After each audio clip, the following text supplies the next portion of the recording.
Capítulo 6. Questionando a universidade.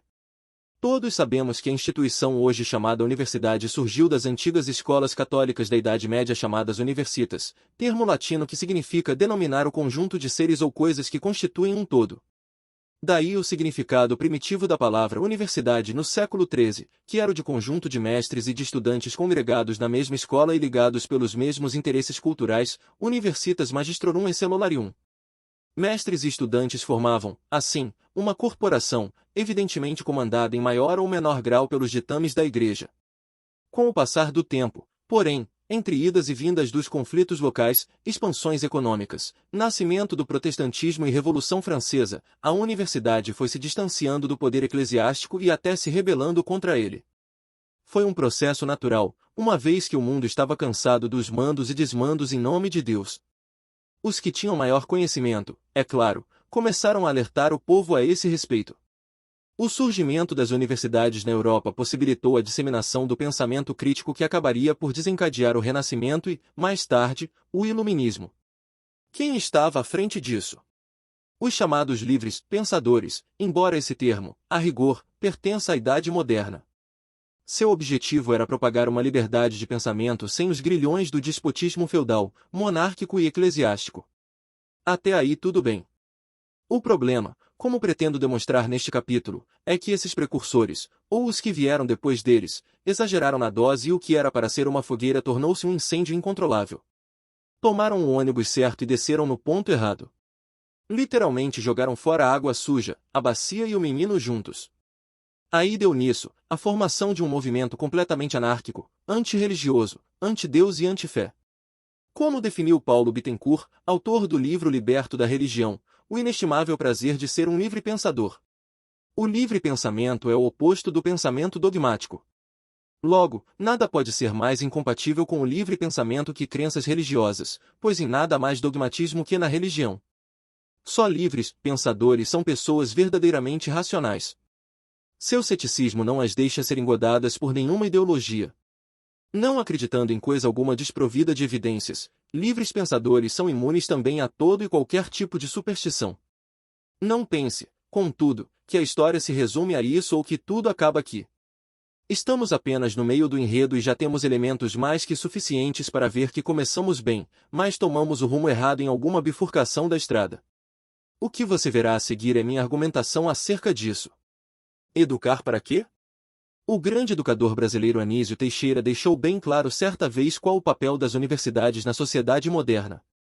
Ele disse, são as universidades que fazem hoje, com efeito, a vida marchar. Nada as substitui. Nada as dispensa. Nenhuma outra instituição é tão assombrosamente útil. Concordo em parte com ele. Digo em parte por uma única razão, sua fala parece centralizar nas universidades uma função redentora que, embora válida, não é exclusiva nem prioritária delas. Há outros elementos da sociedade que participam desse processo com importância igual ou superior à universidade. Entre eles estão a família, a ética, as tradições, a fé. Os índios, beduínos, esquimós e aborígenes não têm universidade e sua vida marcha em alguns aspectos de maneira menos estressada que a nossa. Em que pese a superioridade acadêmica dos países de primeiro mundo, tenho certeza de que se fosse escrito um livro de história geral dos esquimós, a trama seria bem menos violenta, traiçoeira e sanguinária que a história da cidade universitária de Oxford, Inglaterra. Podemos até ter Harvard, Yale, USP, Unicamp, porém, se perdermos os valores citados anteriormente, perdemos tudo. De que adianta calcular precisamente a relação tempo-espaço e perder os momentos felizes que a vida proporciona? Entender como funciona o mundo subatômico e não compreender a cabeça de um filho adolescente? Desenhar todos os músculos da face e não saber sorrir sem estar maquiado? Não sou um pessimista, sou schopenhaueriano, contudo, temo que o sucesso final se transforme em sucesso fatal. Que o preço do baile fique tão caro que não compense a dança. É por isso que, embora eu mesmo seja um professor, tenho minhas profundas decepções com a exacerbada confiança que se deposita no mundo acadêmico. Minha discordância de Anísio Teixeira continua no fato de que a educação, por si só, por mais elevada e importante que seja, não é garantia de uma sociedade justa e igualitária. Por isso um discurso unilateral símile ao slogan do "educação é tudo" não me fascina tanto. A qualidade educacional da Alemanha nazista era impecável e isso não os impediu de protagonizar um dos maiores massacres da humanidade. Há tempos ouvi falar de uma carta escrita por um sobrevivente de Auschwitz a um professor. Não sei se a fonte é histórica, o conteúdo, no entanto, é inspirador e nos faz refletir muito ainda que seja fictício. Prezado professor, sou sobrevivente de um campo de concentração. Meus olhos viram o que nenhum homem deveria ver. Câmaras de gás construídas por engenheiros formados. Crianças envenenadas por médicos diplomados. Recém-nascidos mortos por enfermeiras treinadas. Mulheres e bebês fuzilados e queimados por graduados de colégios e universidades.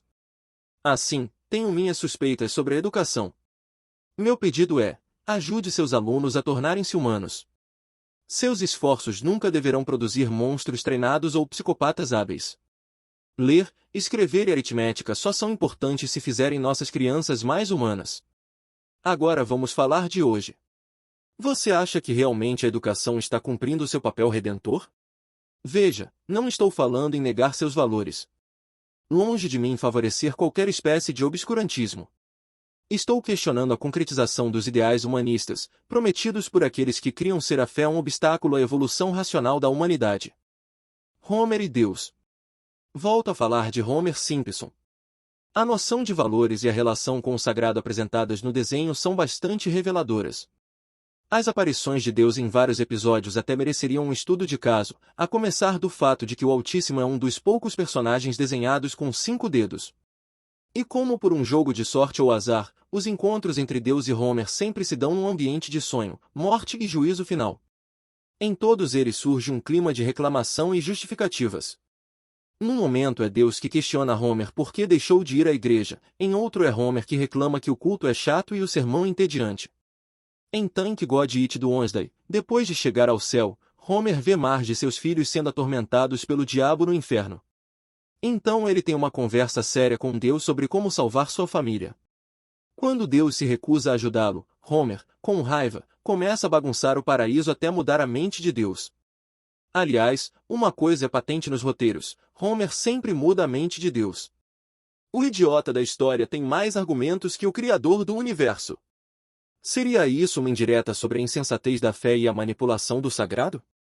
Considerando o humor judaico dos roteiristas, pode até ser. A paródia para mim está muito clara. Quando o humanismo se levantou contra a teologia, acreditou-se que a educação e a razão pura seriam a salvação da sociedade. Uma vez educado, o homem estaria livre de deuses, mitos e medos que o aprisionavam em um permanente estado de angústia mental. Logo, quanto mais racional fosse o sujeito, menos religioso se sentiria e, consequentemente, desenvolveria mais capacidade mental para enfrentar os dilemas da vida sem apelações espirituais. Seria, pois, um livre pensador. Essa continua sendo a bandeira de muitos ícones do neoateísmo. Entendendo o racionalismo como uma barreira às coisas de religião, muitos acadêmicos, mesmo aqueles que não se declaram abertamente ateus, passam para os universitários a ideia de que a razão os ajudará a enfrentar melhor a realidade fria e ao mesmo tempo bela como ela é.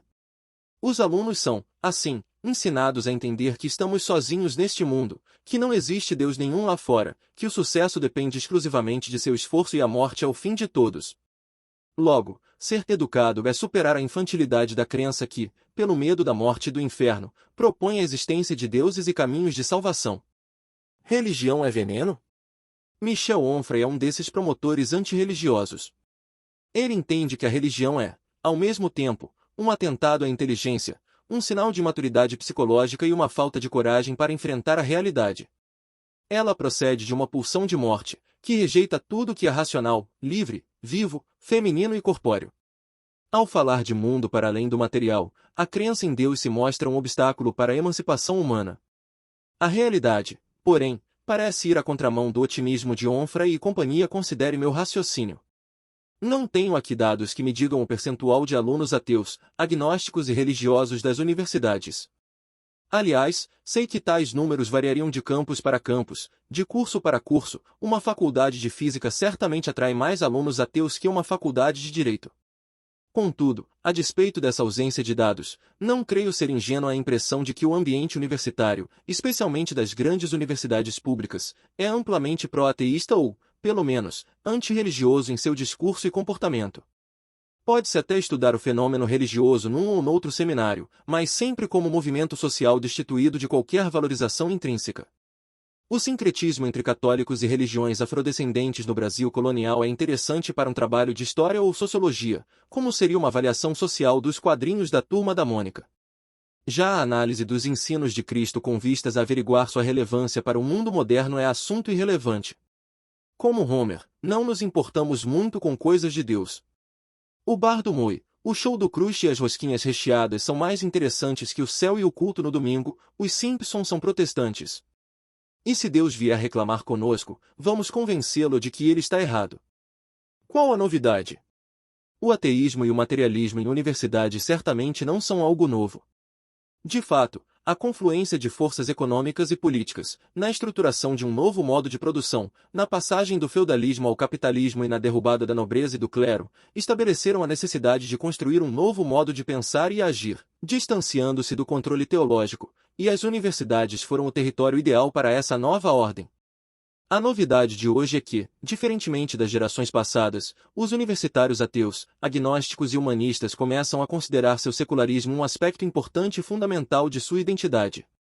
Até pouco tempo, identificar-se como feminista, LGBT, afrodescendente, pacifista, ambientalista, socialista, libertário ou liberal era o fator primário da vida estudantil.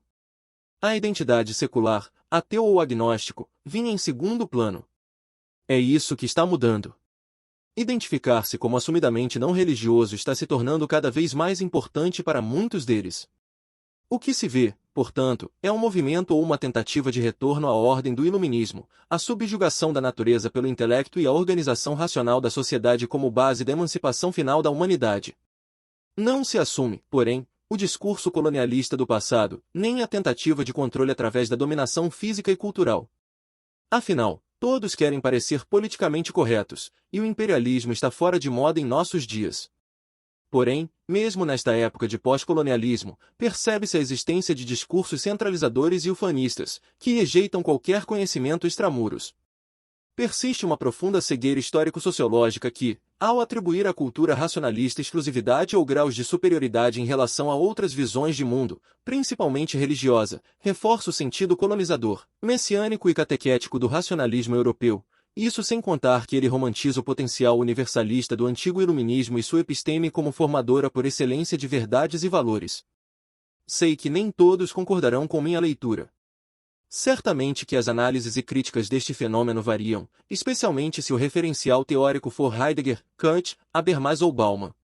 Porém, é inegável que o impacto intervencionista humano gerado pela visão de mundo moderna fracassou em concretizar o otimismo predito pelos primeiros livres pensadores. A ambição iluminista de dominar a natureza e colocar a humanidade acima dela produziu inevitavelmente consequências desastrosas para a própria humanidade.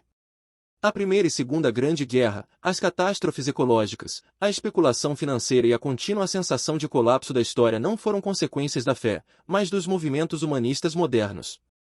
O super-homem de Nietzsche que pensava subjugar a natureza demonstrou-se perfeitamente capaz de escravizar seres humanos seja pelas algemas, pela política, economia ou pelo marketing que conduz ao consumismo desenfreado.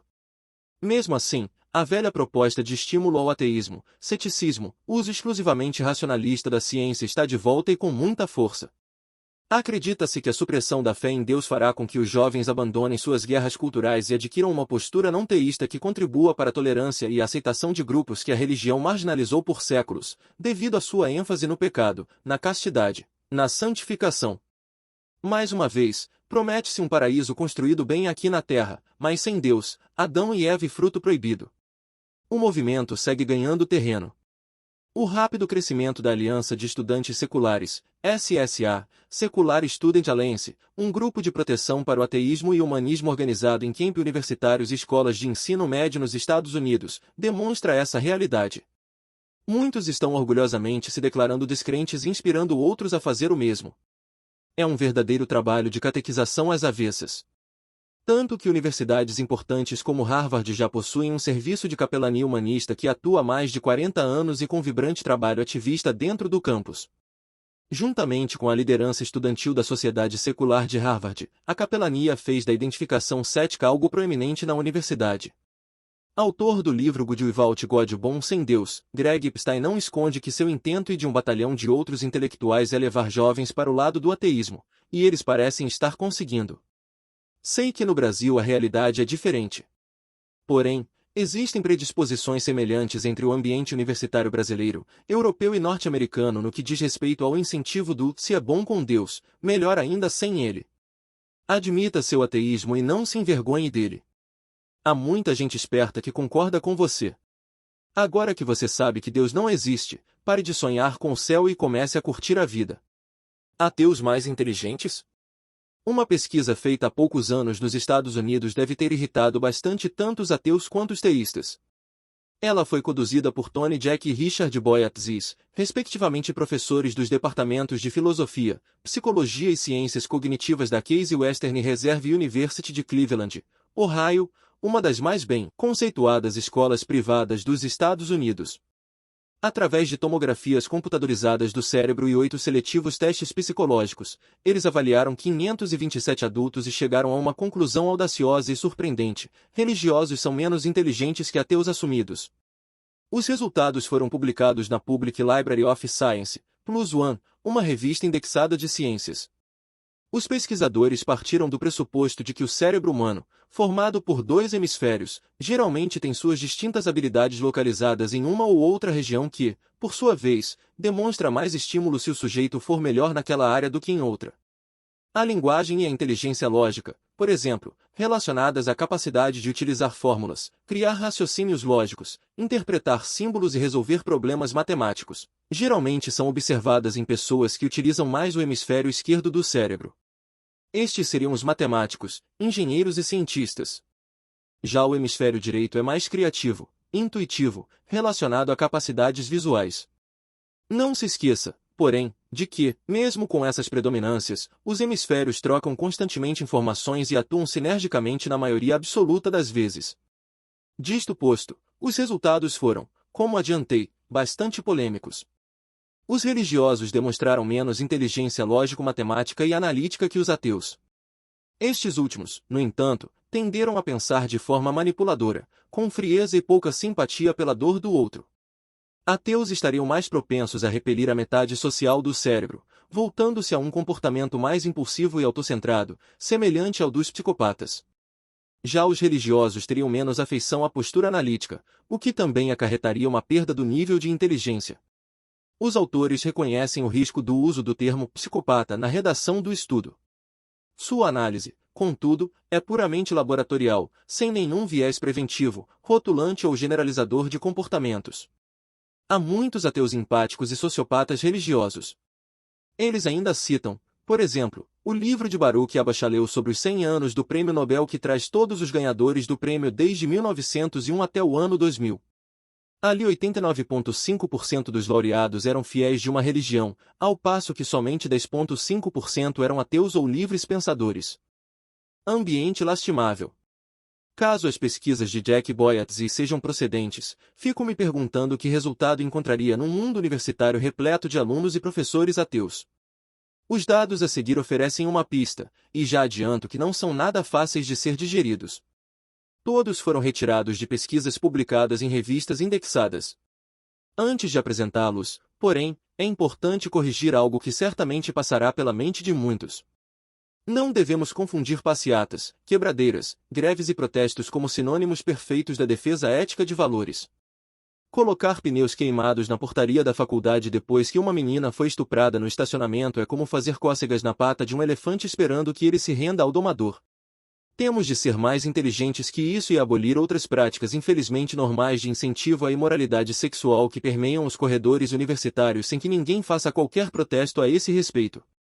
Nenhum dos que protestavam com palavras de ordem contra o governo e a polícia pelo estupro da jovem estudante teve coragem de arrancar do quadro de avisos o cartaz do diretório estudantil que marcava para a próxima semana a noite da calcinha molhada, com direito a muita pegação e beijos enquanto a bebida durasse. Isso não é uma parábola, nem um acontecimento isolado, aconteceu de verdade e mais de uma vez.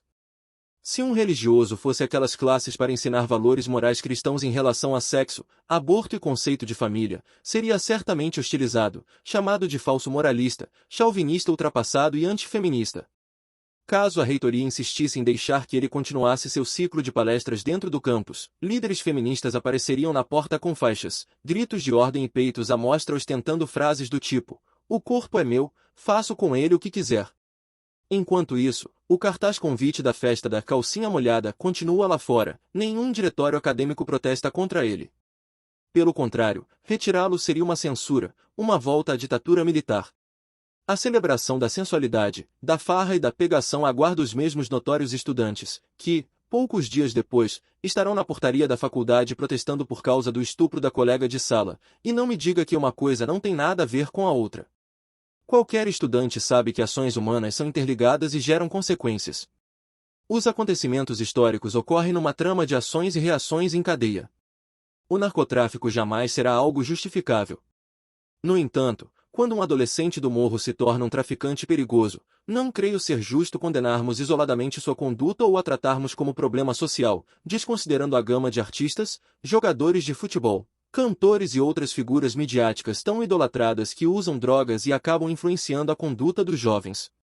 Desvios de conduta continuam e continuarão sempre sendo algo condenável. Contudo, não devo me surpreender quando o comportamento de um grupo sinaliza os frutos de uma condição social prévia de incentivos àquela determinada conduta. Seria hipocrisia condenar os influenciados e continuar adulando os formadores de opinião. Queria que tudo o que escrevi anteriormente fosse apenas uma invenção de minha cabeça, mas são episódios reais. Sabendo, no entanto, que você certamente gosta de fatos, deixe-me apresentar alguns dados que foram coletados e publicados em revistas indexadas. Um estudo feito pela Universidade Federal de Alfenas e a Escola de Enfermagem da USP de Ribeirão Preto revelou que universitários do sexo masculino compartilham normas de seu meio sociocultural, que valorizam o uso de álcool ou outras drogas como forma de lidar com as exigências e o estresse da vida universitária, criar identidade e ter pertencimento neste contexto social, reforçando a influência da cultura.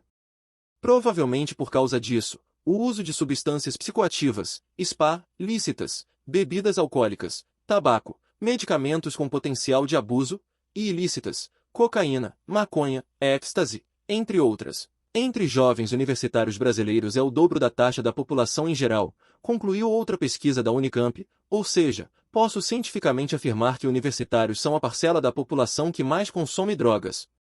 Isso é terrível, pois combater o narcotráfico com armas ignorando aqueles que consomem e incentivam o consumo de seu produto é como encher uma banheira com o ralo aberto.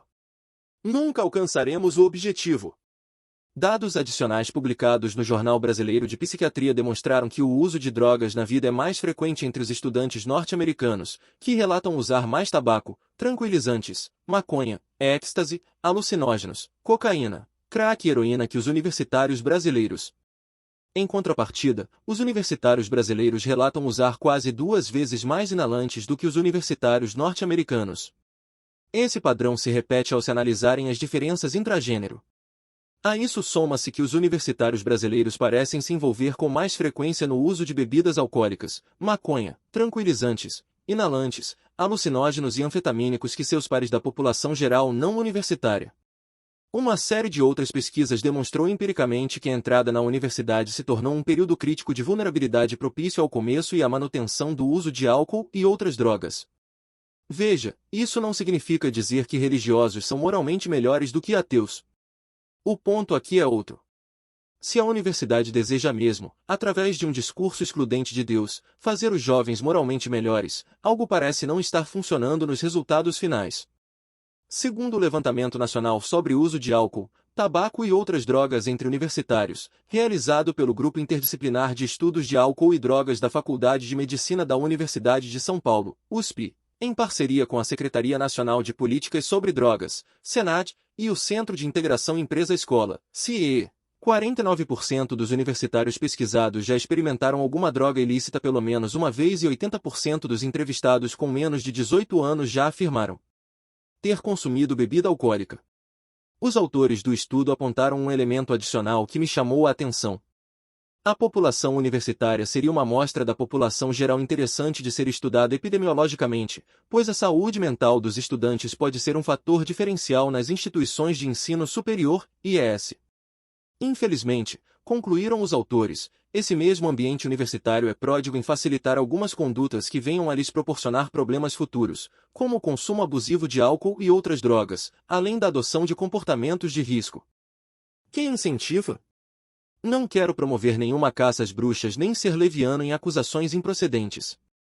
Contudo, minha mente inquieta não resiste em questionar se os livres pensadores que assumiram a paternidade universitária, expulsando Deus da sala de aula, estariam fazendo seu dever de casa como educadores. Lembre-se, a juventude de hoje mais do que nunca precisa de modelos morais de vida. Informação por informação eles buscam no Google. Muitos dos que entram no curso superior vêm de famílias que ensinavam valores que agora são questionados como conceitos pré-modernos. Outros vêm de lares desestruturados e carentes de afeto, buscam igualmente nos professores um referencial de vida e afetividade. Em ambos os casos, é dever do docente ser mais que um mero transmissor de conteúdos. Ele se torna um mentor para muitos jovens que ainda estão em processo de formação. Tarefa, é claro, que não deve ser confundida com a figura de um doutrinador, que, ultrapassando o papel docente, torna os alunos pequenas extensões de sua vaidade acadêmica. O que vemos, no entanto, são jovens expostos pela mídia e por muitos acadêmicos a uma enxurrada de apologias imbecis como o uso normal de drogas, sexo livre, coisificação da mulher como objeto sexual, vulgarização da fé religiosa e desdém do sagrado. Depois culpam um sujeito indeterminado pelos males da sociedade ou insistem que a superação das antigas tradições trará a verdadeira redenção humana. Recentemente um canal de TV brasileiro puniu um famoso ator por assediar uma camareira no horário de trabalho. A suspensão do artista se deu em função da denúncia da funcionária e da repercussão do assunto nas redes sociais. Conquanto seja completamente repreensível a atitude nada apreciável do dito galã, fico me perguntando se o que ele fez não foi apenas um reflexo de uma prática comum naquele ambiente que todos considerariam perfeitamente normal se não tivesse tido a repercussão que teve. Sua punição foi, na concepção de muitos, apenas um quadro para inglês ver. Se não fosse a opinião pública, ninguém faria nada. Aliás, a própria camareira foi hostilizada por outras colegas por ter denunciado o sujeito, e a TV demonstrou uma atitude no mínimo dúbia ao punir o ator e fazer apologia do mesmo ato em várias de suas novelas, minisséries e propagandas. Vivemos uma sociedade bipolar que idolatra Nelson Rodrigues e dramatiza repúdio pelas mesmas situações que constrói em seus romances. Aliás, ele nunca repreende as situações que recria. Parecem coisas normais de uma sociedade moderna que superou os tabus da moralidade patriarcal. Saindo da TV para o mundo universitário, veja o que aconteceu. Uma festa, segundo testemunhas, regada a drogas, nudez e rituais de satanismo foi a atração máxima do campus de uma universidade pública brasileira cujo nome não direi, mas sei ter sido a mesma barrar um evento religioso sob a égide de que ali é um espaço público não confessional. Pois bem, estudantes da mesma instituição promoveram um evento chamado Xereca Satânica, cujo ponto alto foi a sutura ao vivo de uma vagina como forma de protesto a favor do movimento feminista. Quando o escândalo foi parar na imprensa, um grupo de alunos e professores protestou dizendo que aquele rito foi uma forma legítima de denunciar os constantes casos de estupro ocorridos na própria universidade e protestar contra a onda de conservadorismo imbecil que ainda existia na sociedade, especialmente nas igrejas. Sei que nem todos ali concordaram com esse argumento, mas não aceito a explicação de que se trata de um ato isolado. Os alunos compareceram em massa a algo que já estava anunciado deste jeito, com todas as letras na faculdade, no mural dos diretórios acadêmicos e nas redes sociais. Não havia muitos elementos surpresa nem ocultamento do propósito do encontro. Todos sabiam do que se tratava e do gosto duvidoso daquela temática. O comportamento dos estudantes certamente refletiu os valores ou valores que aprenderam na mídia e em sala de aula. Tanto que veja a nota desconcertante do chefe de departamento em que o evento foi promovido, embora não tenham sido feitos rituais satânicos e o título do evento fosse essencialmente provocativo, ao contrário do que o jornalismo marrom afirmou, precisamos dizer que não haverá de nossa parte qualquer censura a atos do gênero. Sempre gosto de dar fontes das citações que uso, mas neste caso abrirei uma exceção para não expor ainda mais a instituição envolvida. Só sei que o caso é dramático e não é único.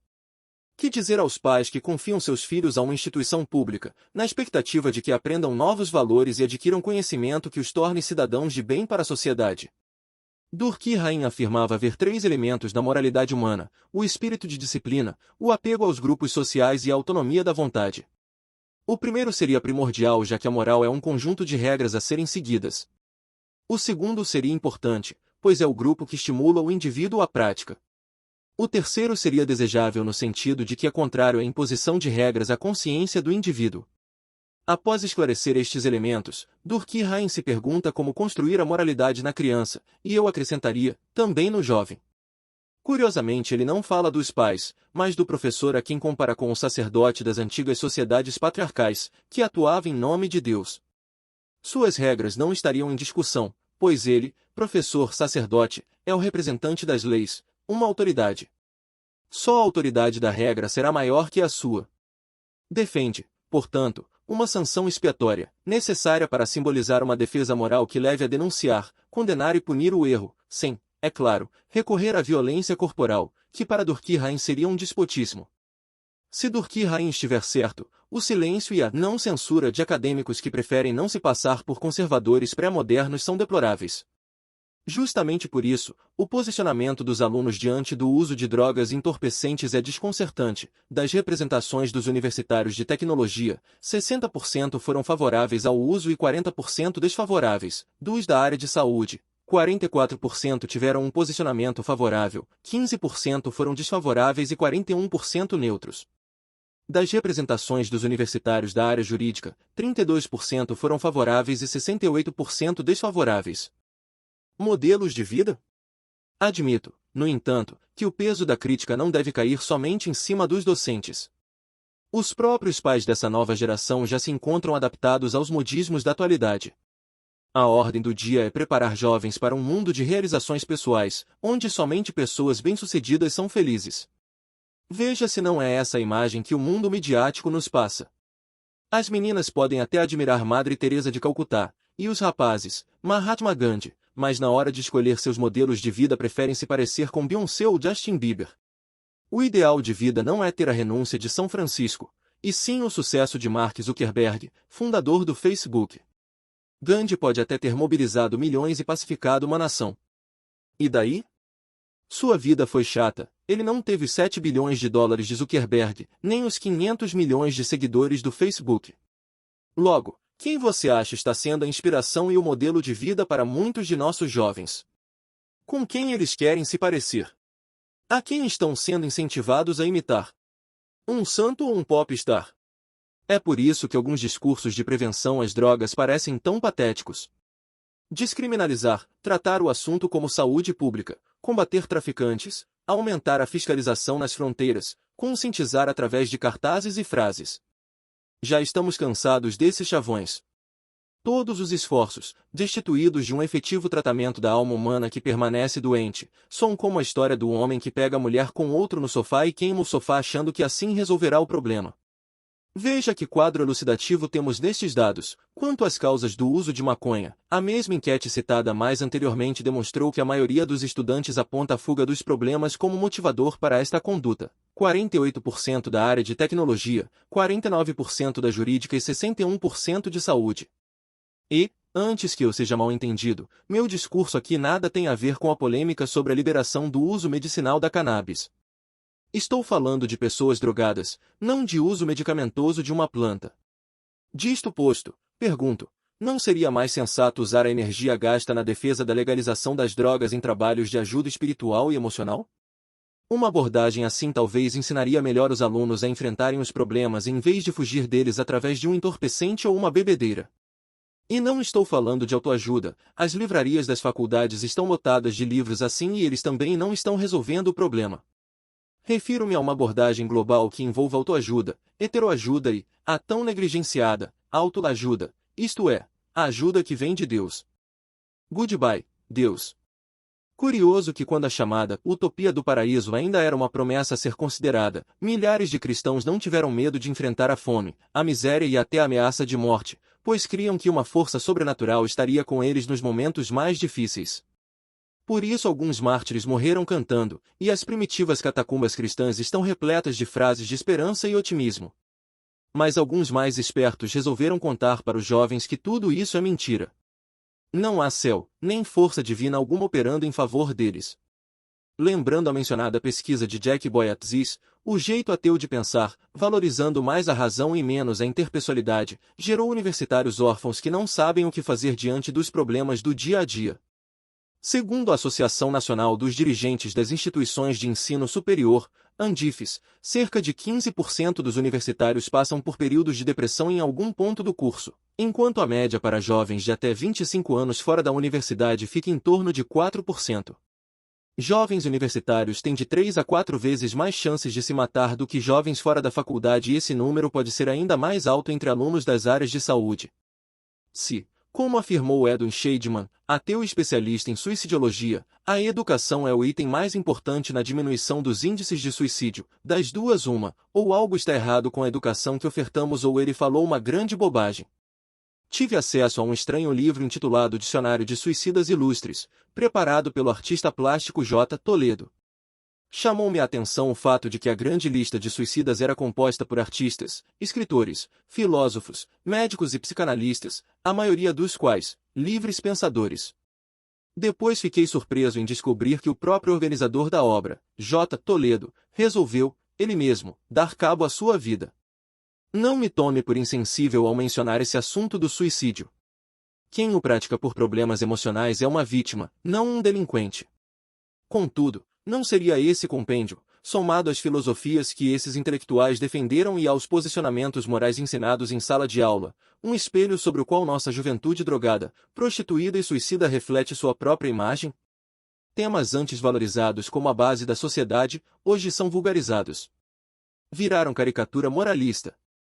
Em seu lugar promove-se uma exagerada adaptação de valores ao gosto do mundo, da moda e da cultura que nos rodeia.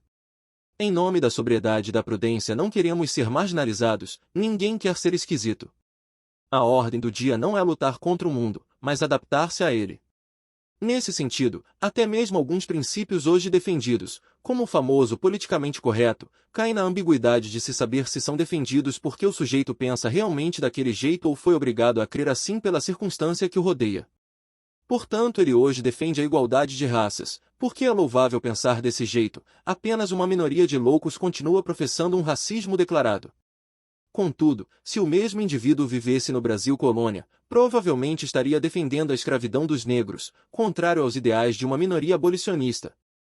Caia fora, Deus! Você e sua corja de teólogos conservadores não têm lugar na universidade. E Deus, educadamente, saiu, deixando lugar para o discurso exclusivo do materialismo e da comprovação científica. As crenças religiosas tornaram-se questionáveis cientificamente e foram provadas como inválidas. O homem poderia finalmente ser dono do seu destino, escolhendo o que é certo e errado. Porém, por uma triste ironia da história, o céu não foi o único a ficar vazio. Como bem resume o colunista Antônio Prata: nós expulsamos os deuses, mas preenchemos o vazio com um antropocentrismo tão autoconfiante quanto ingênuo. Cremos que com sismógrafos e exercícios físicos, com boas políticas e baixo teor de gorduras, com os algoritmos corretos e pensamento positivo, estaremos livres de todo o mal. Os índices, no entanto, demonstram que o tal otimismo de um mundo melhor sem Deus não passou de devaneio. Estávamos bêbados quando anunciamos esta besteira. Reprovados. O campus universitário, forjado para ser um oásis do conhecimento, tornou-se o deserto das questões existenciais. Os livres pensadores tornaram a juventude livre de Deus e os aprisionaram em seus próprios dramas.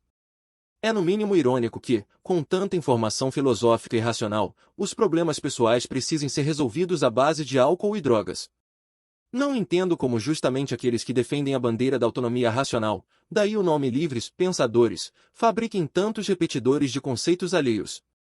Pois, como se não bastassem os terríveis dados apontados anteriormente, testes mostraram que alunos e egressos de famosas universidades ainda sofrem de muitos problemas cognitivos tais como dificuldade de expressar ideias próprias, criatividade, dificuldade de se expressar por escrito, produção de texto e inteligência fluida, dificuldade de entender o que leram, analfabetismo funcional, dificuldade de reflexão e, a já comentada, dificuldade de lidar com questões existenciais. Já que mencionei tantos exemplos de besteirol que fazem sucesso travestidos de intelectualidade, nada mais justo que citar o grande Homer Simpson, filósofo dos novos tempos, que nos brindou com mais uma pérola de sabedoria. O problema das consequências, dizia ele, é que elas vêm depois. Aforismo redundante que não deixa de ser algo a se pensar.